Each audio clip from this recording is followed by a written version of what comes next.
Hey guys, welcome back to APZ. Alex Plays Zelda, as it is also known. I am Alex, playing Zelda. A couple things. First, if you notice in the bottom right corner, my rupee symbol is red now. It ends up there, and also I finished the sea chart. Look at this. It's all clean and shit. There's another fairy island. I went through two when I was getting the sea chart. This one, Western Fairy Island, which I'd already been to. Northern Fairy Island. I went to Northern Fairy Island, and she gave me a new bomb bag, or rupee bag, which I guess is just in the HD version. I don't remember it being in the previous one. Uh, and now I can carry up to 5,000 rupees, which would have been super nice to know. I bet it was in the original. I don't know. I did like a lot of exploring. In the past few minutes, I went to a few islands. I got another heart piece from one of the treasure charts. So now I'm one away, which has me like thinking like maybe I could get one more. But either way, um, I did some stuff. Finished the chart. I had to go get more bait, but it was okay. The last place I went to had a beetle ship there as well, which was here, Spectral Island. So yeah, I think I am now pretty set. Did a little research. I have gotten the Hero's Charm in the previous game. You get it for getting 40 shards to Mrs. Marie, um, which I've done before. I remember now. I only did it once in that one time that I got all the hearts and shit. But yeah, we're ready to go. 12 hearts. I don't need 13 hearts. 13's an unlucky number anyway, so. Time to go to Hyrule, guys. It only took 35 minutes of fucking around, so I didn't lose too much time. Well done, Link. You must show the Triforce piece you have assembled to the gods. Here you go, God.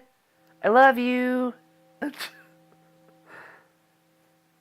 then Link's girlfriend shows up. Totally down to go to Pound Town. My hand! Oh, what is this? There, in your hand, the Triforce piece now dwells. Emphasis on dwells. Within you. It is a Triforce of courage, proof that you are indeed the true hero. You have controlled the wind and crossed the seas, and here, near the end of your quest, the power of the gods has been bestowed upon you. Surely, from this moment on, you shall be known as the Hero of Winds. Link, Hero of Winds. Go forth, to Hyrule, to Zelda's side.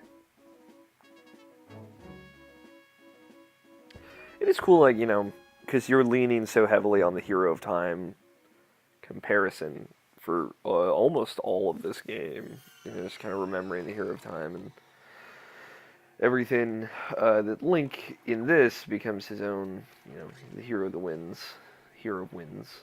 So with his creepy fucking mask. Obviously no one ever mentions the Hero of Winds though. So some shit happened. This is broken. Some more shit is broken. Most importantly, the Hero of Time statue is broken, and Link's fucking creepy face is there. And his hand is there. And I guess the sword hilt, or the shield, yeah, there's the shield and the sheath. And this is open, there's this sword, which is the Master Sword. Never actually looked at that. But anyway, it's open, so it's bad. Zelda was supposed to be safe here. Obvi not. Zelda!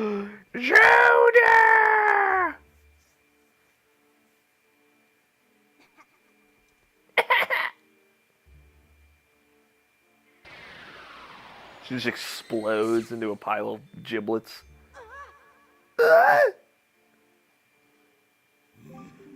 You've deceived yourself. Did you think you'd be safe inside the castle? Foolish. Now that my power has been restored, there is no safe haven for you. I have taken your precious Zelda, and here you shall fall into eternal slumber. I like the people praying around the Master Sword. It's cool. Adopt!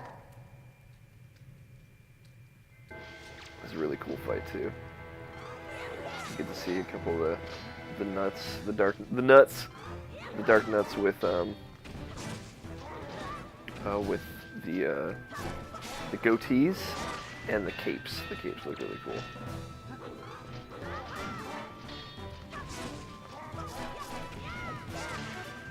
Obviously, these guys have the most health.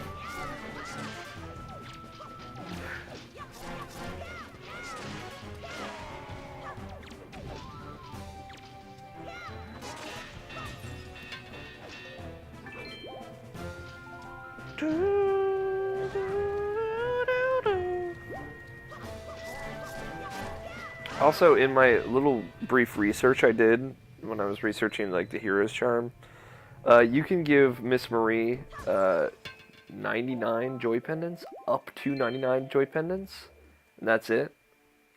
And if you try and give her more, she says, "I can't take any more.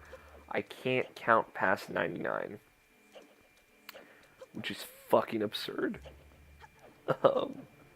And the Zeldapedia article I was reading was very funnily written, very cleverly written, and it said this tidbit of information is odd because if Miss Marie cannot count past 99, why is she a teacher? These are my pajamas. I love this effect too.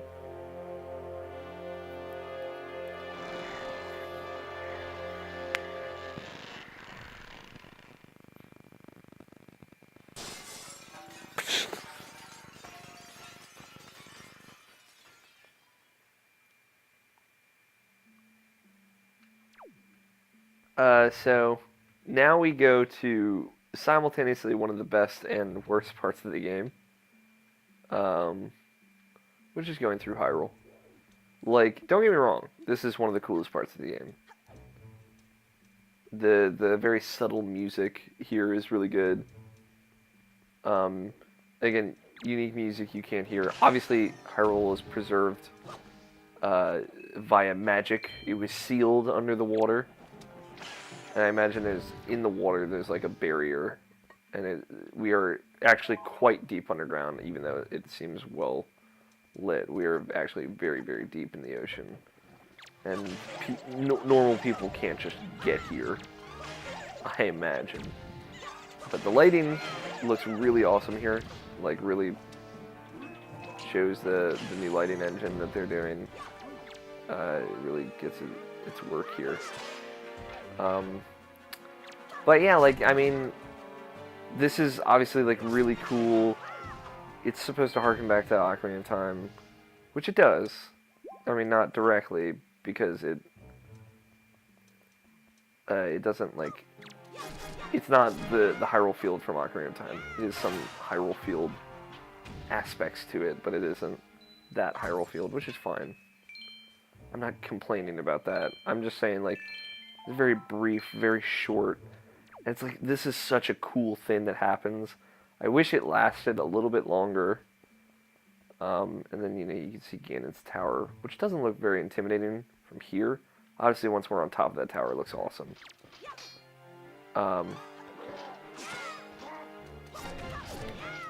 But, like, it's just, the reason I think, like, this bums me out now is, like, this is so cool. And, like, all of the limitless things they could have done once you go into Hyrule, like, have, like, a really cool dungeon. You know, a lot of potential there.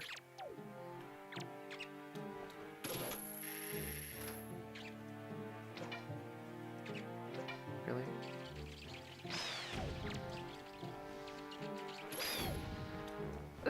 Like, they could have done something that actually directly harkened back to Ocarina of Time, or they could have recreated something Ocarina of Time-esque in this to, like, evoke that nostalgic feeling. But no, I mean they did Ganon's Tower, and they did a very, very poor Ganon's Tower, I think. You get here and you're like, oh, this is so cool, Ganon's Tower, video games are so cool. And it's just like you fight the 4 bosses of the game again. It's just so bleh. It's so boring. It's so uninteresting and uncreative, if that's a word. It's just... Again, like, the music and stuff is all here, it's all good, it's all cool. But... It's just... It's disappointing.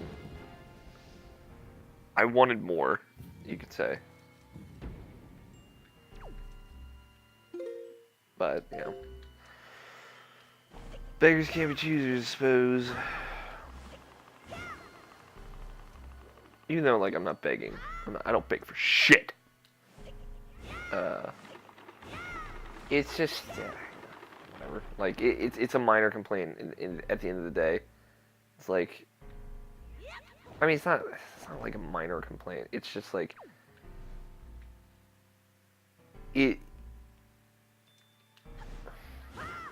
this game, like, is incredible, and it gets a pass on a lot of things. But, like, I don't think it's a deniable fact that the final act of this game is incredibly disappointing with what they built up. Like, I don't think it should get a pass for that. You know, having gone through... You know, I've played all the Zelda games, pretty much. All the 3D Zelda games, all the console Zelda games. I will have played all of them by the end of this series, and... Like, you know, I'll have graded all of them and given them a fair shake and given them, like, a genuine critique and looked at their flaws. Like, none of them are perfect. And that's fine. It's weird having the health bar boss, little skull. I did some research. I won't be able to see Ganondorf or Puppet Ganon's health. I was curious if I would, and I won't. So I'm going to take off the mask when I go into this final fight.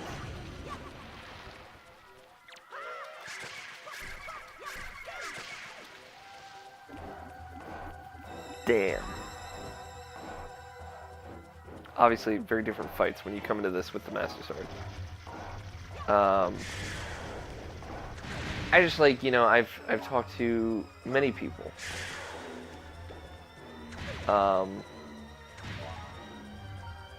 About Wind Waker, because, for example, Tony Horvath, host of Irrational Passions podcast sometimes, when he wants to be, his favorite Zelda game of all time is Wind Waker.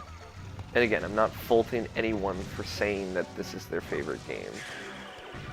But, like, when he talks about it, he just doesn't talk about, the faults, the final act. Like, by a friend of Irrational Passions, Harold Price. I don't know if he'll watch this. Harold, if you do, I love you. You're the best.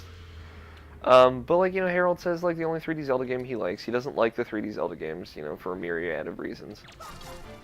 But the only one he likes is, Wind Waker. Which I'm not actually quite sure why, but, like, when people talk about Wind Waker, they don't talk about the final act of Wind Waker. Which, I don't know. That's like talking about The Dark Knight Rises without talking about its faults, you know. Like, on face value, Dark Knight Rises is a very enjoyable film, you know. It's got action, it's got intimidation, it's scary, it's got a cool villain, in my opinion, even though I know a lot of people don't think so. A cool interpretation of a villain.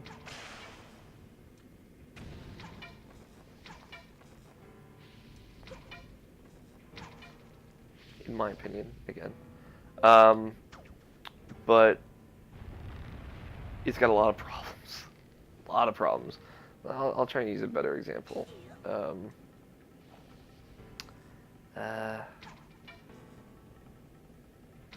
people talk about, like, Ocarina of Time, it's alright. It's like talking about Ocarina of Time without talking about the Water Temple. There you go. There's the apt comparison. Ocarina of Time is an incredible game, especially for its time. But guess what? The game ain't flawless. Not by a long shot. Is it a masterpiece? Yeah, I think so. Of its time.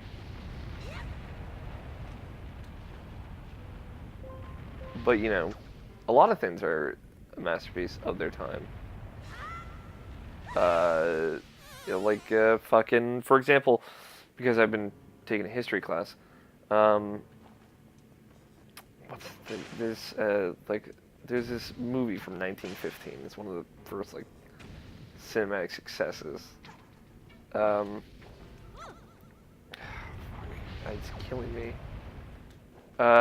Birth of a Nation. There we go. Super old movie. At the time, heralded as a masterpiece of cinema.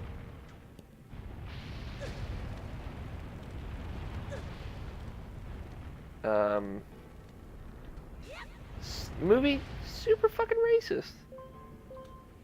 In Birth of a Nation, for those of you who don't know, the KKK are portrayed as heroes who quite literally ride in on horseback and save the damsel in distress, who was going to be forced to marry a black man, a half black man,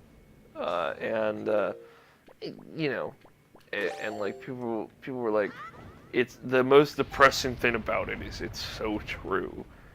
It's just like, you know, that's one portion of the movie. It's like a 3-hour movie. It's absurd, but, you know, still, like to use an example, things can be heralded as masterpieces, and that can change later on. I still think, you know, Ocarina of Time holds up. Obviously. Since I played it and I was like, hey, this is actually pretty good.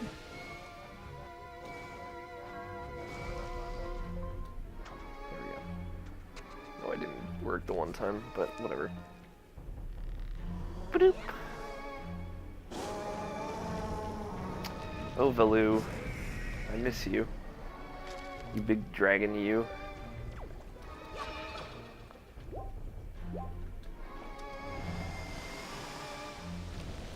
I love the visual effect of this. Again, like, just, like, this is such a bummer part of this game, and it's one of many bummer parts of this game. Like, there are not just one. You know, you're sailing around, and it's cool at first, and it sucks after that. There's a lot of it. There aren't enough dungeons, and it feels like there were supposed to be more, because there was. And, like, it's okay to not have enough dungeons. I'm not, like, for example, like this game wears not enough dungeons super well. One, because all the dungeons in the game are really good. Like, really good. Including the Forsaken Fortress, I think. And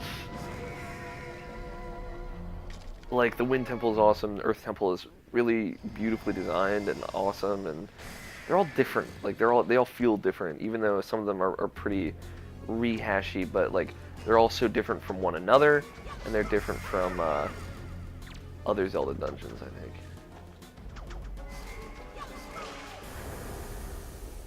Like the fucking Valu's Cavern, you start off in like this big lava dungeon, which is like not something that's ever really happened in a Zelda game.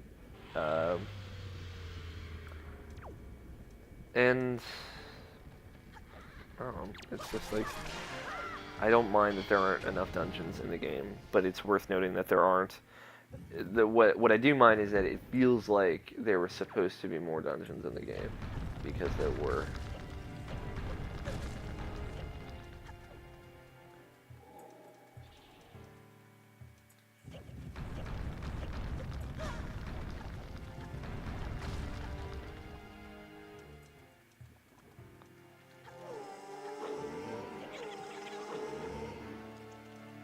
Oh god, this is gonna be weird.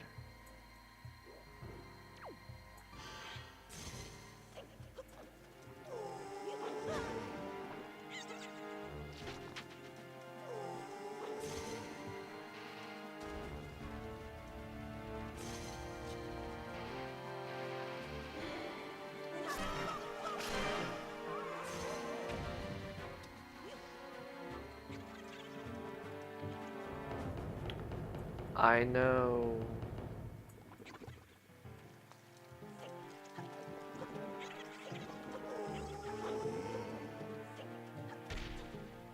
Ooh. Damn it.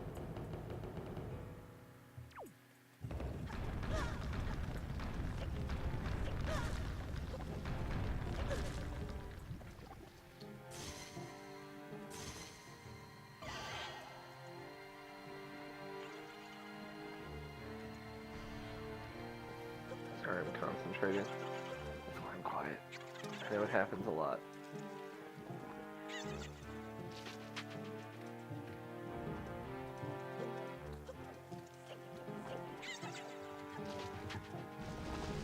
Oh, dick tits.